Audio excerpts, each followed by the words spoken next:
పదండి.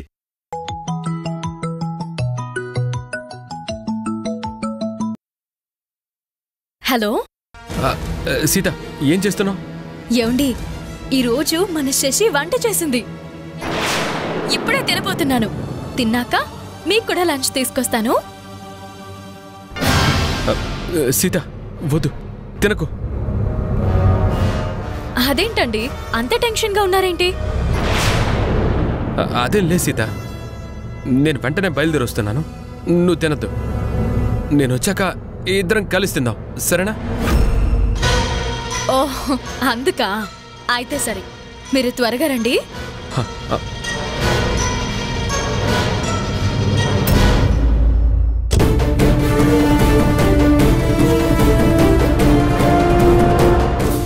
అక్క, నువ్వు కూడా వచ్చి కూర్చో, భోంచేద్దు గాని. వద్దు శశి. అదేంటమ్మా, నువ్వు కూడా వచ్చి కూర్చొని తిను. అత్తమ్మా, మీ అబ్బాయి వస్తానని నాకిప్పుడే కాల్ చేసి చెప్పారు. ఆయన వచ్చాక ఇద్దరం కలిసి తింటాం. పూలమ్మో, అదా సంగతి. రాంబాబు గారు వచ్చాక ఇద్దరు కలిసి తినేయండమ్మా. అలాగే.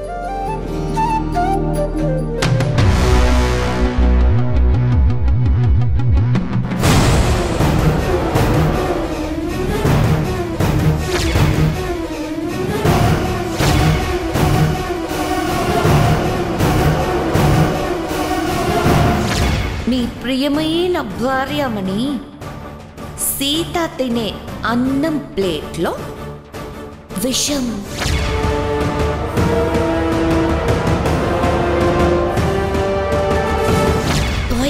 పాయిజన్ కలిపాను.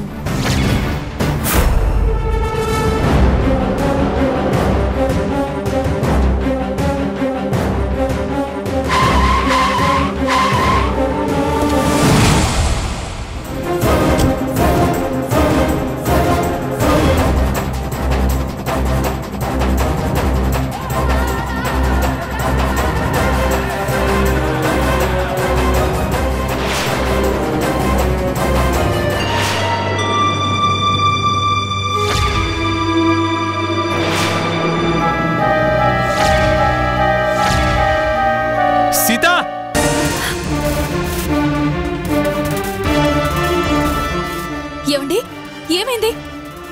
సీత, నీకేం కాలేదు కదా?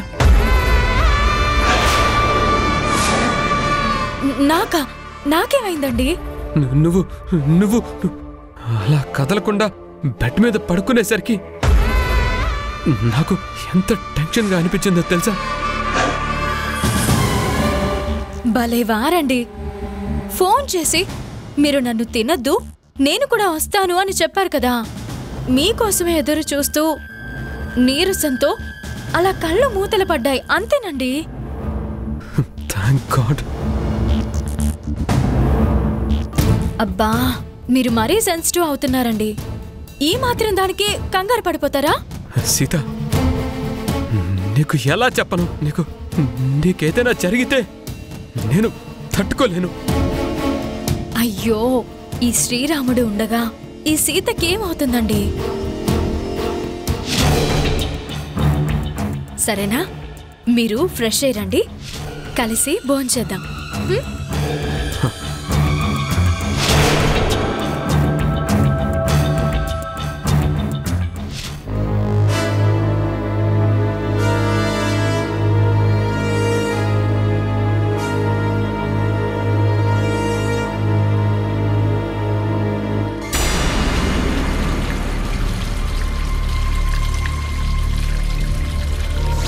నీ సీతని, నీ వాళ్ళని ఏం చెయ్యబోతున్నానో అర్థం కాక ప్రతి క్షణం నువ్వు గిలగిలా కొట్టుకోవాలి.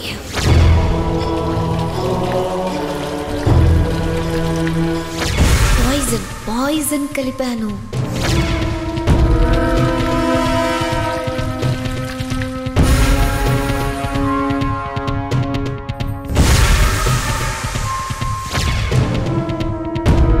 శశి, నువ్వు ఆడదానివి కాదు, ఆట రాక్షసివి. రా అక్క రా కూర్చో. అబ్బా శశి, నేను చెప్పేది విను. ఏంటక్క వినేది? నీరసంతో నీ మొహం ఎలా పీక్కుపోయిందో చూడు. ఆఫీస్ నుంచి బావగారు ఎప్పుడొస్తారో ఏంటో. నా మాట విని నువ్వు తినేసాయి. కూర్చో రా కూర్చో. అయ్యో శశి, మీ బావగారు వచ్చారు. వచ్చారా? ఎక్కడా? ఇక్కడ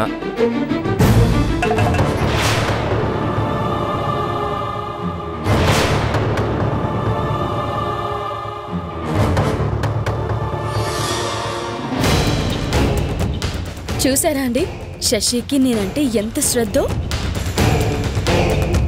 నేను అన్నం తినలేదని తను కూడా తినకుండా ఉందంట. అబ్బా ఏంటక్క నువ్వు పెద్దదానివి, నువ్వు తినకుండా నేనెలా తింటాను చెప్పు.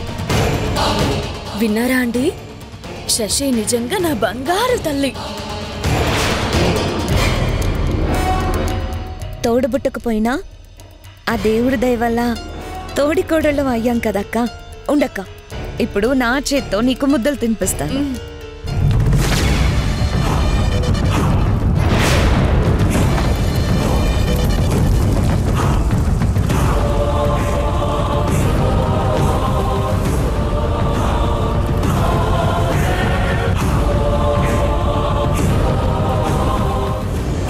ఏమండి, ఇవాళ వంట మొత్తం నా చెల్లెలే చేసింది, అందుకే ఇంత హడావిడి. అక్క, నా చేతి వంట రుచి ఎలా ఉందో నువ్వే చెప్పాలి. తిను.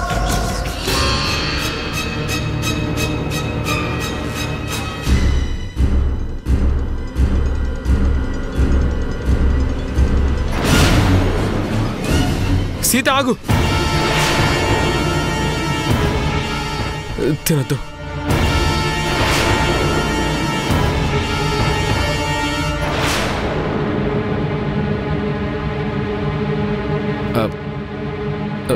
నువ్వు తినద్దు. అదేంటి బావగారు అలా అనేసారేంటి? అంటే నువ్వు చేసిన వంట ఎలా ఉంటుందో ముందుగా నువ్వు రుచి చూసి చెప్తేనే చాలా బాగుంటుంది కదా, అందుకే అలా అన్నాను.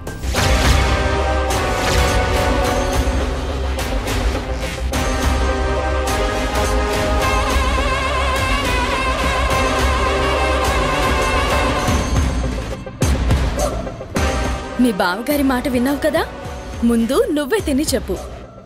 నేనా?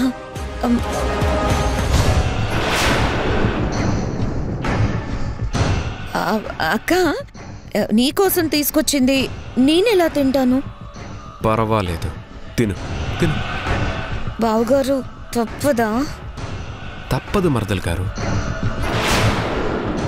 ఎవరి హ్యాండ్ స్పెషాలిటీ ఏంటో వాళ్ళకే తెలియటం కరెక్ట్ కదా.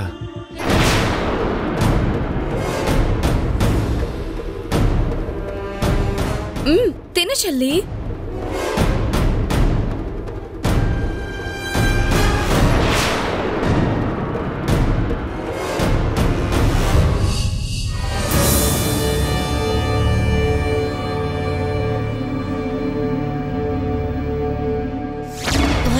పాయిజన్ కలిపాను.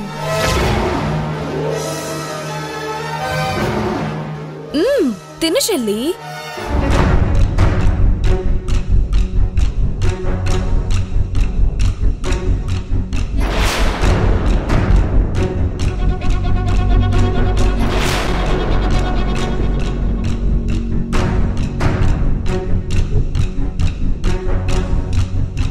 చెల్లి ఎలా ఉంది? అక్క, నిన్నే తలుచుకుంటూ చేశాను కదా, సూపర్ గా ఉంది. ఏం బావగారు, ఇప్పుడు తినిపించమంటారా? అంటే అన్నంలో విషం కలపలేదా? జస్ట్ నిన్ను టెన్షన్ పెట్టడానికే అలా చెప్పాను.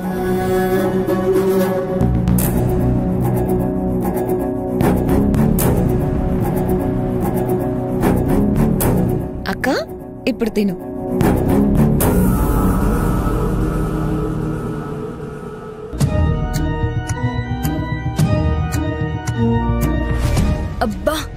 కమ్మగా ఉంది శశి. మరి ఈ శశిరేఖ అంటే ఏమనుకున్నావు? నేను తలుచుకుంటే ఏదైనా చేయగలను.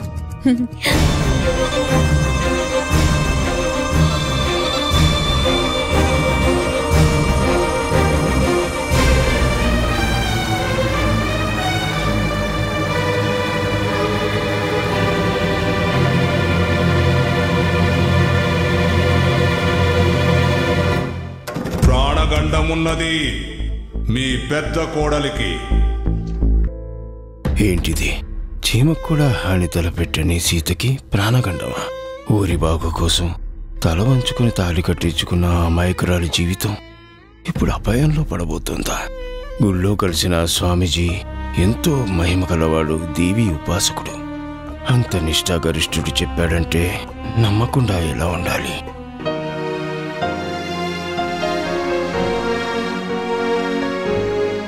ఇదిగోండి తాతయ్య, సీతారాముల జాతకాలు. అయినా వీటిని వాళ్ళ పెళ్లికి ముందు కూడా చూడలేదు, ఇప్పుడెందుకు?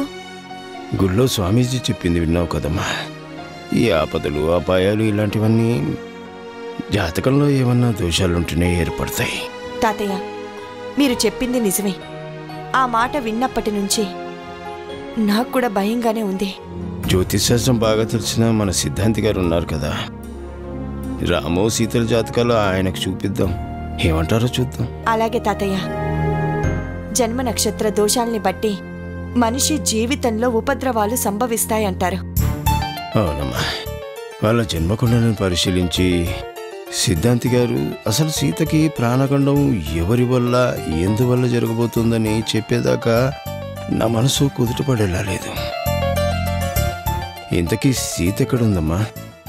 ఇంట్లో లేదు తాతయ్య. సీత, ఆదిత్యలు కలిసి ఇంట్లోకి కావలసిన సరుకులు తీసుకొస్తామని మార్కెట్కి వెళ్లారు. అలాగే గుడికి వెళ్ళొస్తా అన్నారు. అయితే ఇదే మంచి సమయం అమ్మా, మన ఇద్దరు వెళ్ళి సిద్ధాంతి గారిని కలుసుద్దాం. పద. తాతయ్య, ఒక్క మాట. ఏంటమ్మా? సిద్ధాంతి గారు ఏం చెప్పినా సరే ఆ విషయం మనిద్దరి మధ్య ఉండాలి. అర్థమైందమ్మా, సీతకు తెలిస్తే బాధపడుతుందనేగా. ఏంటో తాతయ్య, నోరారా నన్ను అత్తమ్మ అని పిలిచే సీతకి ఏ చిన్న కష్టం వచ్చినా సరే నేను అస్సలు భరించలేను. నాకు తెలుసమ్మా, నీ కోడల్ని నీ కూతురు కంటే ఎక్కువగా చూసుకునే గొప్ప మనసు నీది. నువ్వు నమ్ముకున్న ఆ దేవుడు సీతకి ఎప్పుడూ అన్యాయం చేయడు. పదమ్మ, వెళ్దాం.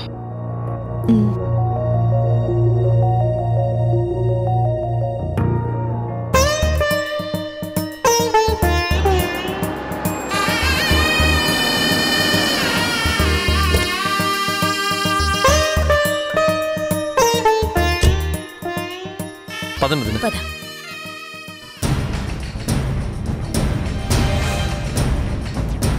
ఒరేయ్, ఆ ఆదిత్యగాడు ఎవరో పిల్లని పటాయించినట్టున్నారా? రే రమేష్, నోరు జాగ్రత్త, ఈవిడ మా వదిన. ఎవరైతే ఏంట్రా, ఫిగర్ కత్తిలా ఉంది.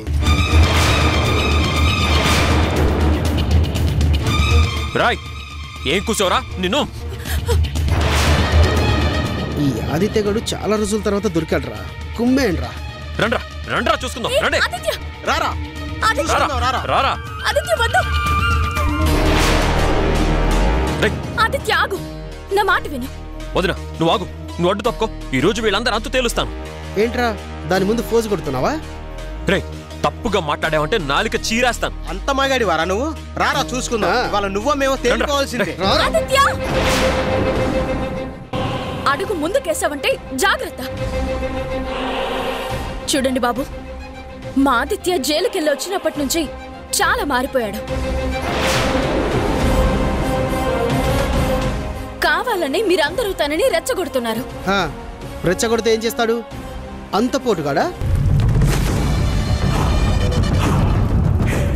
అయినా నువ్వేంటే గుడికి నీ మొగుడితో రాకుండా ఈ మరిదిగాని వెంటేసుకొచ్చావు ఏంటి కదా? రే రమేష్, ఆదిత్య, ఈ వదిన మీద నీకేమాత్రం గౌరవం ఉన్నా వెనక్కి ఆగిపో.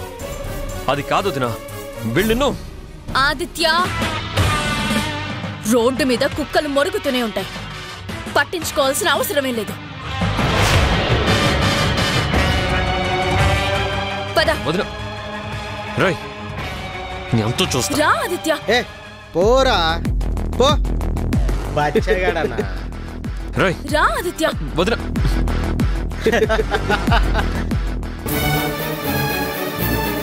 ఆదిత్య, నిన్ను నువ్వు కంట్రోల్ చేసుకోలేవని నాకిప్పుడు అర్థం అవుతుంది. అది కాదు వదిన, వాళ్ళు నిన్ను. వాళ్ళేదో కారు కూతలు కూస్తే నడి రోడ్డు మీద గొడవ పడతావా? అలా ఎంతమందితో గొడవలు పడతావు? ఎంతమంది నోళ్లు ముగిస్తావు? చూడు, లోకల్లో మంచి వాళ్ళు ఎలా ఉంటారో చెడ్డ వాళ్ళు కూడా అలానే ఉంటారు. గొడవలు పడి మనం ఏం సాధించలేము. వదిన, నన్ను ఎవరైనా ఏమన్నా అంటే ఊరుకుంటానేమో గాని నా వాళ్ళని ఎవరైనా అంటే నేను భరించలేను వదిన. భరించాలి. భరించడం సహించడం నేర్చుకోవాలి. లేకపోతే గొడవలు పడి మళ్ళీ నువ్వు జైలుకు వెళ్లాల్సి ఉంటుంది. అవసరమని కదంతా. వదిన, నేను చెప్పేది ఒకసారి వినోదిన. మాట్లాడద్దు.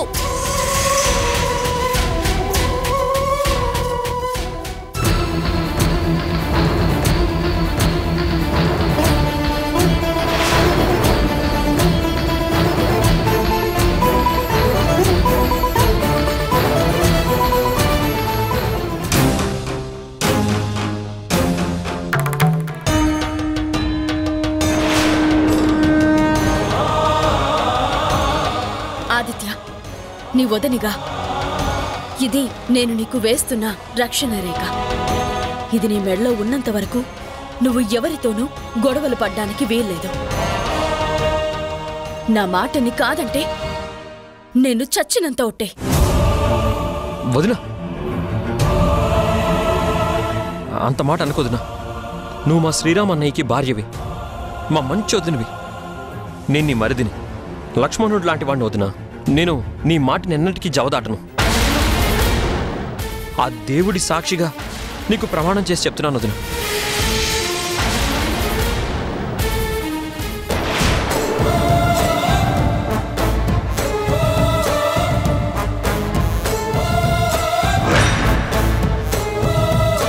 పద, దర్శనానికి వెళ్దాం. పద.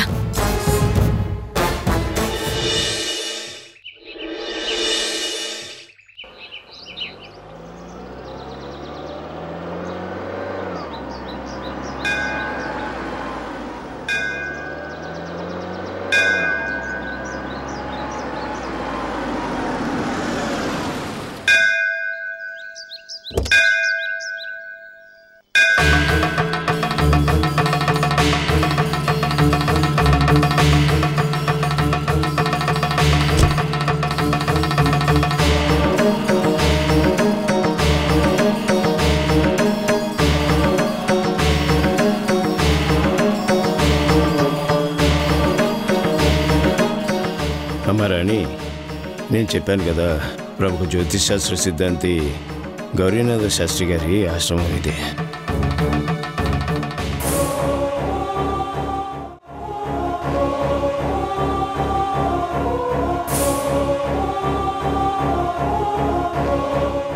నమస్కారం సిద్ధాంతి గారు.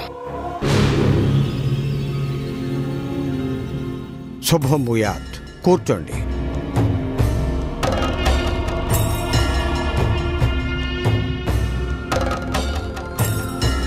చెప్పండి. స్వామి, ఇవి నా పెద్ద కొడుకు శ్రీరామ్, నా పెద్ద కోడలు సీతా మహాలక్ష్మి జాతకాలు. మొన్న నేను గుడికి వెళ్ళినప్పుడు ఒక స్వామీజీ కనీసం మా కోడలు మొహాన్ని చూడకుండానే తనకేదో పెద్ద ముప్పు రాబోతోందని, మా ఇంటికి అరిష్టం మొదలైందని ఏదేదో చెప్పారు. ఆయన మాటలు విన్నప్పటినుంచి నాలో ఆందోళన మొదలైంది. అందుకే మేము మీ దగ్గరకు వచ్చాం.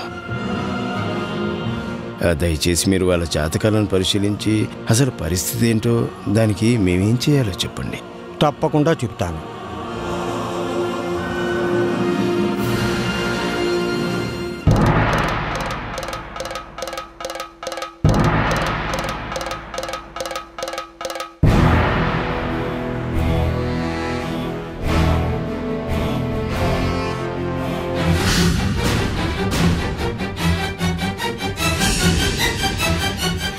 నామ, నక్షత్ర రాశి, గణనాడి పొంతనాలు ఏవీ సక్రమంగా లేవు. ఆ రోజు స్వామీజీ గుళ్ళో మీతో చెప్పింది అక్షరాల నిజమే. ఏంటండి ఏమంటున్నారు? అవును, మీ పెద్ద కోడల జాతకం ప్రకారం ఆమెకు ఏలినాటి శని మొదలయ్యింది. స్వామి, నిజంగానా?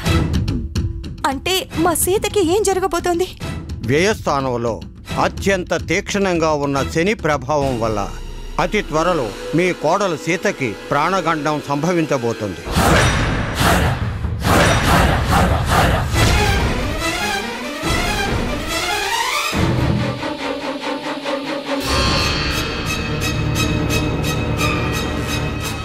సీతకి ప్రాణగండమేంటి? అది ఎవరి వల్ల సంభవించబోతోంది?